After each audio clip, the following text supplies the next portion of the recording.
On your deathbed, what do you wish you would have done? We are here, not at Syracuse University again, but University of Minnesota. Back here again for more interviews, asking people the question of what is their life purpose, but not directly in that way. I've been thinking a whole lot about what it means to live life to the fullest, to contemplate your death, and to really be in tune of the urgency of what it means to be alive right now. You've seen in my previous videos, I've been talking a lot about, what is your dream? When do you feel loved? Stuff like that. And those things are so important to think about what matters the most to you in your life. But now I think it's very natural to unfold into something where we're talking about how do you actualize that? How do you make that real? And so I want to communicate this in my interviews for here today. And I know the question might be a little blunt and a little loaded, but my intention for this is the same as the other ones. Throwing myself into the unconscious and getting people to ignite a fire to get out of the complacency they're in and to connect with what's most real. And not only for the sake of entertainment, as I usually am. Like when you're watching this on your computer screen, on your phone, whatever it is, ask yourself the same questions that I ask now. Use it as a mirror to reflect upon you and to see where you might be falling into a sense of complacency yourself and living to what's most true for you. So let's get talking to people now. So the topic for this video is kind of living life to the fullest with the sense of urgency. I've been talking a lot about, what's your dreams in some of my other interviews, what do you want to do with your life? For this one, I'm focusing on kind of getting out of complacency. So this might be a little direct, so you can take the question however you want, but what is your relationship with death? Yeah, well, I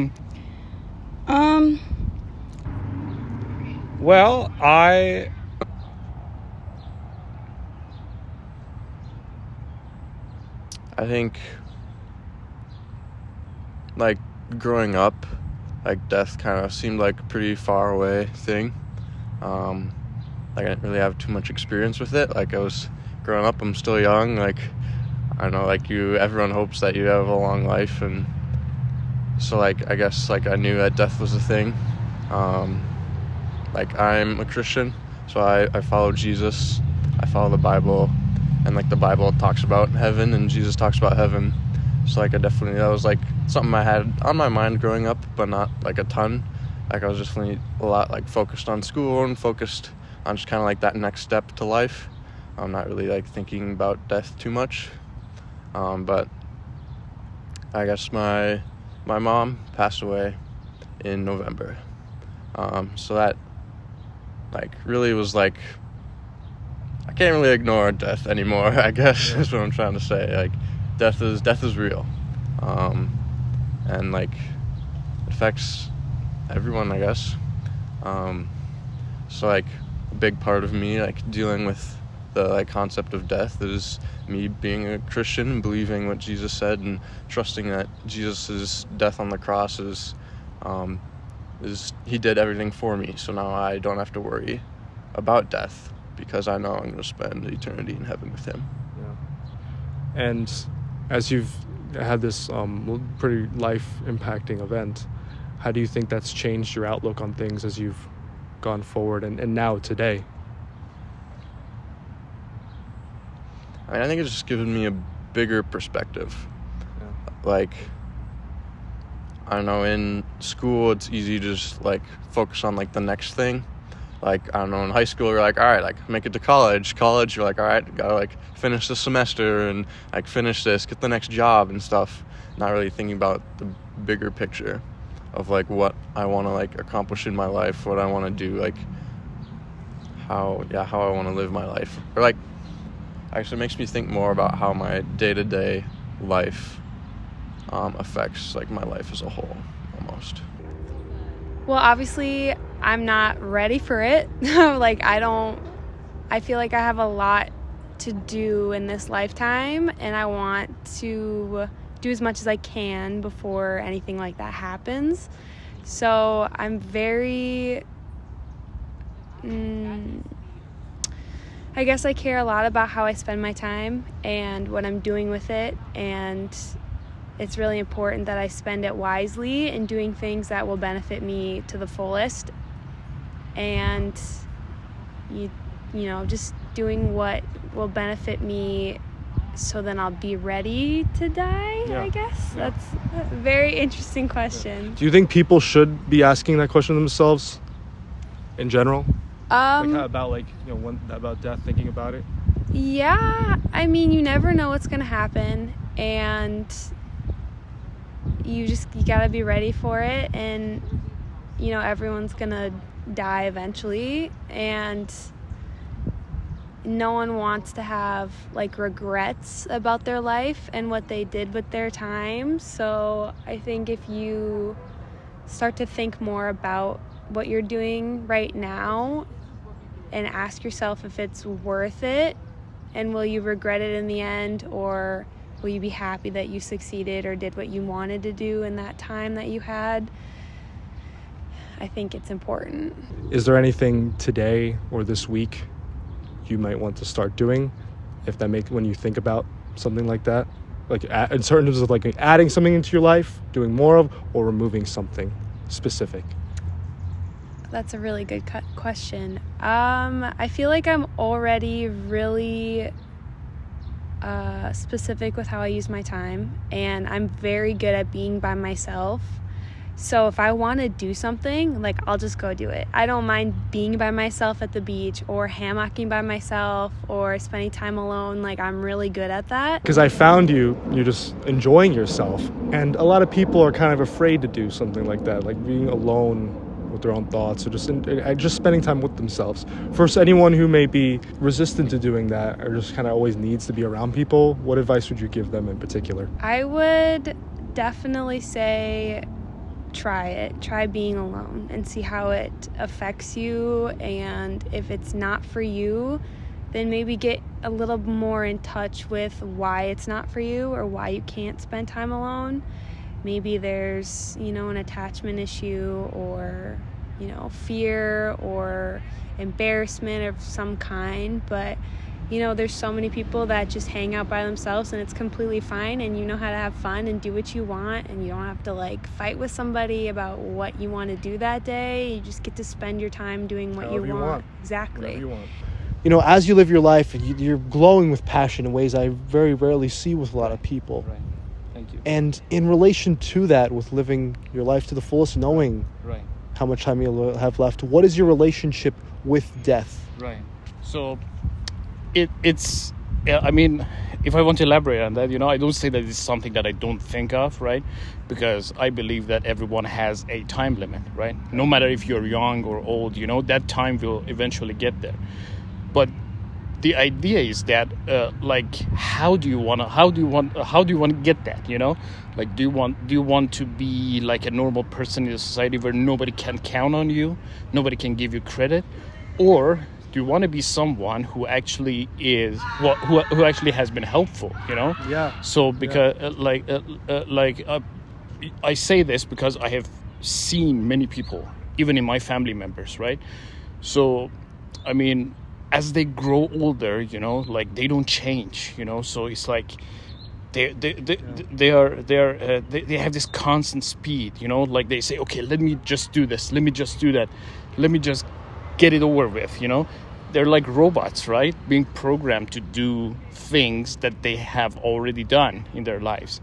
I don't want that, I just say, as you grow older, you become wiser, because it's not the age that matters, it's your brain, and I always try to say that, okay, for right now I'm 34, right? And I always think to myself, okay, is my brain 34 as well, or is it just my age? Because right now I'm seeing many people, even inside my class, who know about different things, programming, coding, and different skills basically. And I'm saying that, okay, if I want to be helpful before my time comes, I have to focus on learning things, Do you think it's a good idea for people to think about this? I mean, yeah, I do. I think it definitely can be overwhelming at times, and it's a very scary thing to think about, and very tough thing to think about. So it takes a lot of, strength to think about it, and I know a lot of people aren't ready for that. But I think people should have should be aware of death, I guess, and aware that their life is limited, and be working to live the life that they can. Yeah. And as you move forward, how do you think, I asked about like how to change your mindset and your approach. How do you say it affects the impact that you want to leave as you talk to people, as you work, as you go about your career, your life, your relationships? What type of impact do you want to have now, knowing kind of things like, we don't have much time left? How do you think that affects that? I mean, just a personal example, like my mom, like, really impacted a lot of people, and she was just like really a people person, just really a joyful person. And like sometimes like our culture kind of tells us that to make an impact, like you have to be like famous, like you have to be like, I don't know, like a famous like writer or YouTuber or like musician, or like to make a big impact. But just like looking at the life that my mom lived, like I don't think that's like quite true. Like she really impacted a lot of people, and just like in family and friends, and just random people on the street. So like that's given me a lot of like, I don't know, peace to know that like I don't have to like be like somebody famous to like make a big impact. What was your favorite memory with her growing up? Favorite memory? Jeez, it's a tough question.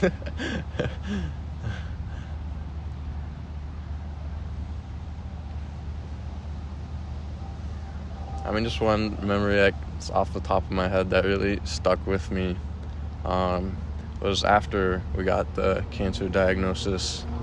Like the day after, like she was singing praises to God and like worshiping, and that just like really hit me. Like, wow, like even like after all of like that, like to her, like God was like so important and made like such a big impact on her life that she would still like worship him and still like praise him, even though that like she knew that her time was short.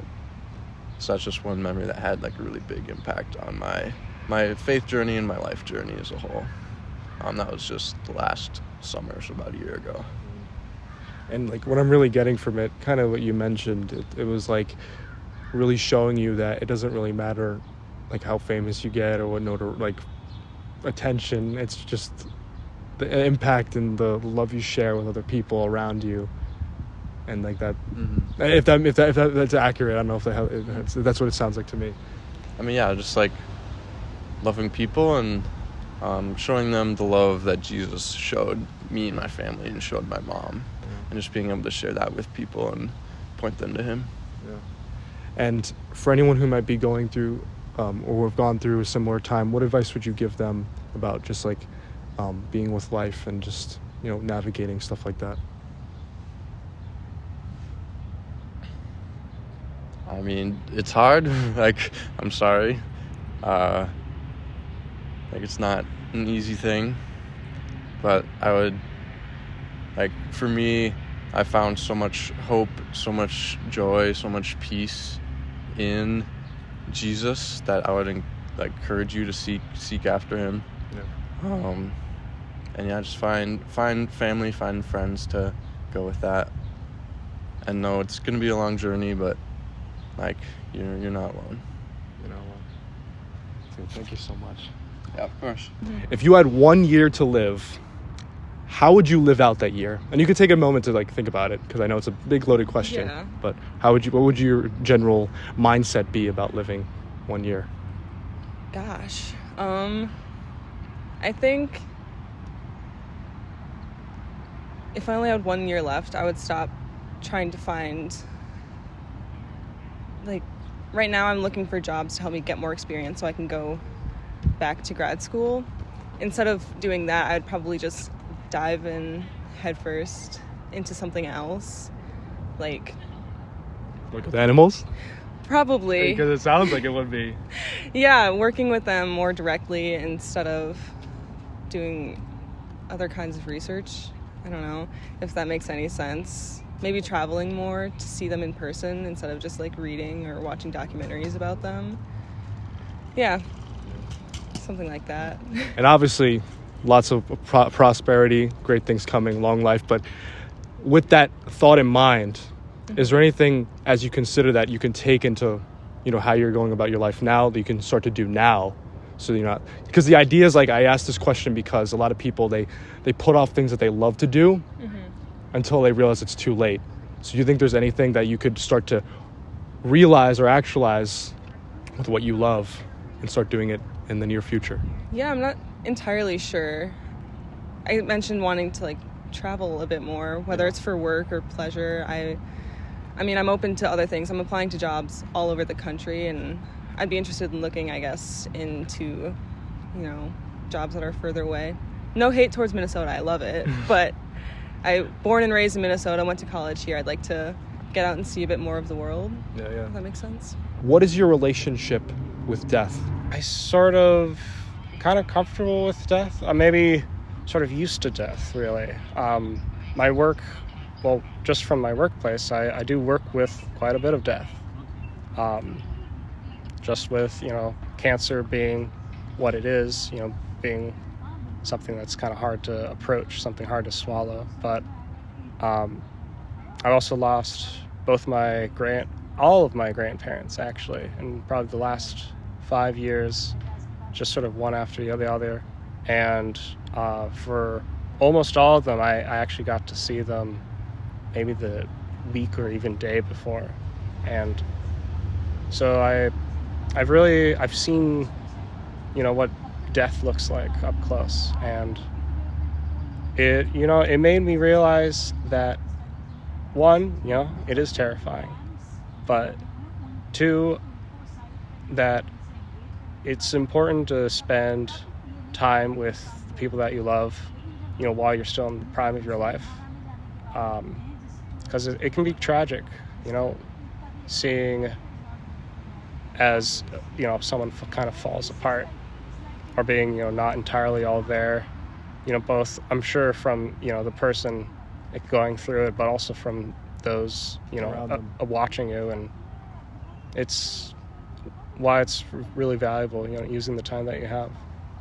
How do you think being exposed to that throughout the course of your life, whether it's with the patients there or your loved ones like your grandparents, affected your outlook and approach to living the kind of life you want?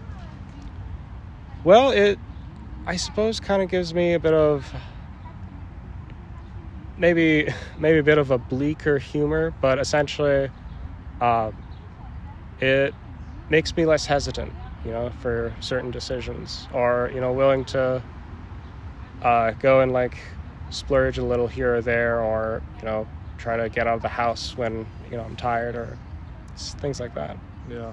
Do you think people in general should start thinking about these things? Because a lot of people often aren't exposed to those realities, which are very true. And, there's stories of people having near-death experiences, and it changes the whole outlook in their life, and they get really in touch with what they want to do or stop being complacent. So do you think it's a good idea to think about these things? I think so. I mean, death is an aspect of life, and, we can try to run away from it as much as possible, but eventually, it finds us all, especially with, anyone with family members, especially older family members. I know chances are one day I'll outlive my parents just as they outlived their parents. And, the sooner that you can become sort of accepting and sort of grasping that reality, I think the better for it that you are. Yeah. Because death it's a part of life, really. It's a kind of a cycle and all that. Yeah. Because it's like, it's true, and it's something that you have limited time left, so you're just like really on what is most real for you. Yeah. All right, first selfie version of these interviews, because there's no place to put this up, but we got this. With living your life to the fullest, what you want to do, what's your relationship with death in relation to that? I guess with my family, they're pretty realistic about it. They believe in God. They're like, this is going to happen. Like, you just got to take it as they come. They're very realistic, very practical. Do you agree with that? I think it's always hard. I think people have a tendency to want to like wallow and stuff, because death is like hard hitting, obviously. And I think my family kind of maybe ignores it up until it happens. But I don't know. This sounds kind of cliche, but like without death, you can't have life, and I don't know, maybe not worth overthinking. Do you think it's useful to think about death for people?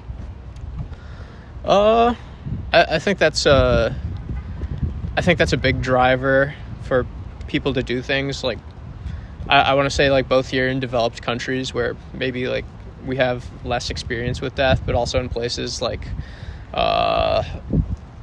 I want to say, like, Colombia, with, like, the violence and displacement there, you know, like, you have people, like, dying, and you have people having to, like, cope with the loss of, like, their relatives and, you know, the people around them. But because of such horrific events, they're able to, like, hold on to life even more tightly than, like, someone over here who's, like, never experienced, like, you know, as much death, or, like, the same sort of reason to, like, cling to life, if that makes sense. Yeah. And for you in particular, do you ever think about your own mortality? Nah. Yeah. I don't know. I mean, I don't see why would I have a reason to, I guess. Yeah. Because the reason I bring it up is because a lot of people have, like, kind of these life-altering experiences, like a near-death, and that kind of changes the course of things and, like, gets them in tune with, like, kind of what's the most important. But I kind of see, like, a lot of what you're saying is kind of like you're really in the zone of what you want to do and whatnot. So that's kind of like what I'm getting at with it. So I guess I would say is, like, as you go through life, what do you think is, like, most important to focus on as you go through your relationships, what you're most passionate about? What would you say? I guess I don't know if I could narrow it down to one specific thing. I feel, I don't know, you never really know until, like, you take those steps, and you take those steps by just 100%. I mean, for me, it's just, like, doing what I want to do, I guess. And that might not be the most helpful for everyone in all of their specific situations, but, you know, you got to feel it out. Yeah, it's like you said, like, things like death can definitely have a profound effect on maybe helping people focus on what they have to focus on. Yeah. And sort of a morbid one, but also it could be fun in a way. If you knew you had 1 year left to live, and, like, that was it, 365 days, how would you approach life, and what would you do differently, if different at all? Well, I think the first thing I'd want to do is probably, you know, get around to marrying my girlfriend. At least if she's, you know, okay with being a widow right after. But Do you think that's something you've been avoiding doing? not so much, but definitely it's been sort of put off to the side. I know that just because my girlfriend, she wants to enjoy planning a wedding, that can be hard to do while in the midst of, like, a really, really tough PhD degree. And so we're actually planning on waiting until she's done with the degree, but she's got a little bit of a year left. So if I only have a year, we could probably fit it in. But honestly, other than that, I think I would really make sure, I mean, depending on how the days go, I would want to see her final defense, you know, because that was one of her biggest goals. And so I think, honestly, being there for other people's big moments, you know, showing my support is just as important as, say, you know, achieving my, you know, biggest goals. Because I wouldn't want it to be entirely just selfish, just my 1 year. I would want a year spent with the people that I loved, with my family and friends. So Yeah, no, because it's like that those are the people that matter the most, and it's just, yeah, exactly. that's what it's all about. Yeah. I feel like I want to hear from you because you've probably thought about it a lot longer, but I'd say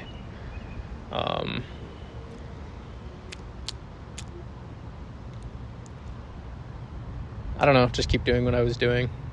Yeah. I have, like, that urge to, like, live hedonistically and just do whatever I want, but I feel like I don't know, there's not, you can't experience everything. Yeah. Might as well just experience, like, the stuff around you. I guess I kind of want to add on to that before we finish. Yeah, anything, bro. Like, my mom is, like, a Hispanic Catholic, like, hates having fun, just, like, grinds, like, 80 hours a week. Yeah. And if you asked anyone, like, they would not think her life is fun, but I think she is like one of the people with the most like joy and the most satisfaction in where she is. I don't know, and I think that's because of struggle and because of, I don't know, maybe letting go of some of that. Yeah. Does it seem like authentic for her personally? Yeah, most certainly. Yeah. That's a good lesson. Yeah. Well, that's it, man. Thank you so much, bro. I appreciate you. Yeah. What is your relationship with death? I feel like that all ties back to, for me personally, just like being appreciative of where I'm at. I personally believe in God and Jesus, and I think being nice to everyone, being a good person, helping people, and just having a positive and appreciative outlook on life is a major step in like where I want to be after death. Do you think that's a good idea, or is it ever useful to think about death? Not necessarily, you know. I don't tell them to think about it, you know. I just tell them to like, you know, like have it in the long shot, you know, like in their perspective, you know, because that time will come no matter what, right? So, but the idea is just to keep pushing, you know. And the more you do that, you know, the more you find the passion to yourself, you know, and that makes you, that is your drive, basically, you know. That is what keeps you going, you know. Like I've seen many 60, 70-year-olds, you know, like full of life, you know, and they're still doing things. And I'm saying, okay, I want to be that, you know. So yeah. Don't think about it. Don't overthink it, you know. But keep in mind that you need to have the passion to continue living. That's it. Yeah. And I've been saying this a lot recently. I'm really liking that you're saying that. Yeah. It's like the passion is what gives you the life. Yeah. And the energy in particular, Yep. it'll rub off on other people. Of course, it polarizes. Some people won't resonate with it. Yep. Some people will. Yep. But for the ones that it does, Yep. it gives them that perspective like, oh my God, I really want to take some of that and like get inspired and integrate that into my own life. Exactly. Because that's like, it's infectious. Exactly. And I resonate with that. You know, you're saying something like that. Yeah. That is contagious, you know. Yeah. Like if you find people, you know, with that amount of passion, you know, you're gonna get it. You know, you will get that optimism towards life. You know, you will feel the positivity, basically. Yeah. And that's all it matters in this life. You know, no matter where you are, if you have the conditions, you know, the situation to keep going, you need to do that. You know, Yeah. otherwise you're like this table here. You know, you're like the chair. You know, just sitting there doing nothing, basically. This one is also a little morbid, but it could be a little fun. If you knew you had 1 year left to live, Right. 365 days, that's all you got. That's it. Right. How would you approach and live life differently, if differently at all? Right. So if I knew that, you know, things would be different, basically, for me. Because I say, okay, like 1 year is still enough, you know, for me to do the things that I want, right? But I don't actually go after, like, the things that I was, like, making myself prepared for, right? So what I mean is, I know it's a cliche, it's a stereotype, you know, but I would do the things that are fun for me, basically, right? Like I try to just relax, have fun, look at the trees, you know, look at the green grass, beautiful weather, you know. I try to go on trips that I haven't had the chance to go to, you know, like different countries, basically, right? Because of course, money is the object here too, you know. But like, imagine if we had that amount of money, basically, right? Yeah. So I don't necessarily focus on learning new things, you know, during that 1 year time frame. But what I want to do is I just want to have fun, you know. Like I don't know, like try bungee jumping, you know. I would try things that I have never been able to do before, like bungee jumping, you know, because I'm always scared of like heights, you know. So and that is very common. But I try to do that, you know, because I say, okay, I mean, what do I have to lose, you know, during this 1 year? So yeah, it's all about the fun, basically. Yeah. And what about your like relationships with other people? Because a lot of the other interviews, they mentioned like their friends and family and spending time with them. What would you say about relationships as a whole? Definitely. So basically, because I'm an only child, of my family, my parents, my mom and dad, they're the most important people in my life, right? So, however, I have a different approach, right? I say, okay, I have this 1 year time frame to live, right? If I spend time more with them, then I'm gonna miss them more, because I know that day is gonna come. So I try to spend time with them, but not as much as focusing on myself, basically, because they say, okay, at this time, I'm the only person that matters, right? Yeah. Family comes first, in many situations. But this one, I would like split it, like, I don't know, maybe 60-40, Yes. like 60% for myself, 40% for my family, because of the missing part, because I say, okay, I don't get a chance to see them like ever again, so yeah. But yeah, I would split it, I would divide it basically. So yeah, divide the portion, To leave off, a common thread I'm seeing throughout this entire interview is how passionate you are. Right.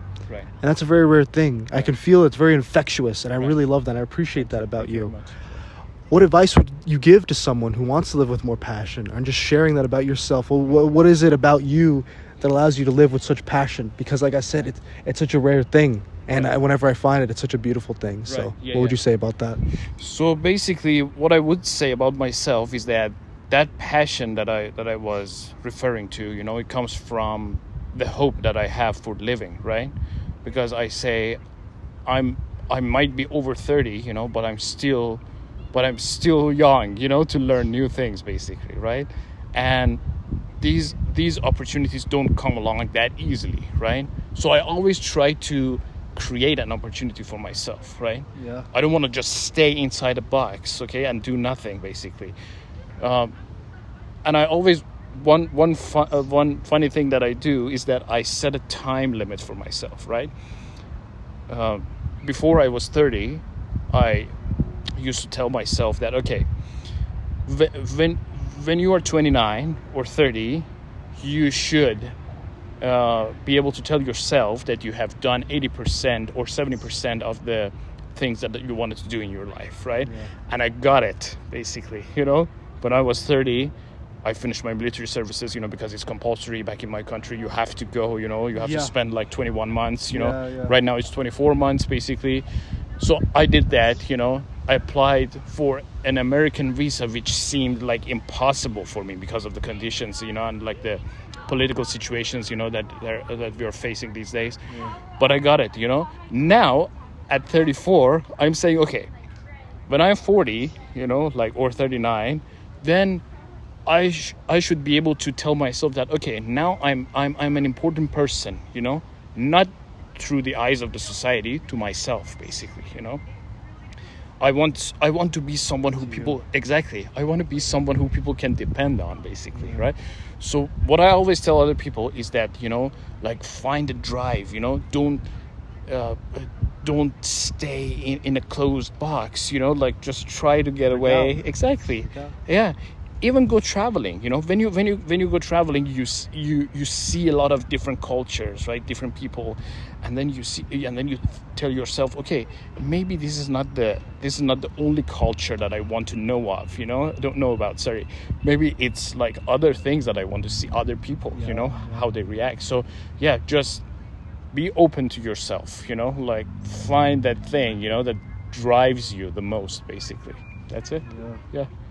It's really amazing that you're saying that. I'm 24 years old right now, and I think a lot. I think a lot about like visualizing my life and whatnot. And I had this period where I was thinking what I want to do be done at 29, 30. Yeah. So it's like really cool that you're saying that. So like, I wholeheartedly agree. I got ways to go and I want to grow, but like that's really inspiring to hear because I want to take that energy with me myself. That's so great to hear. Thank you. Man. Thank you very much. Well, Saeed, thank you, brother. I appreciate you so much, man. Thank you so much, bro.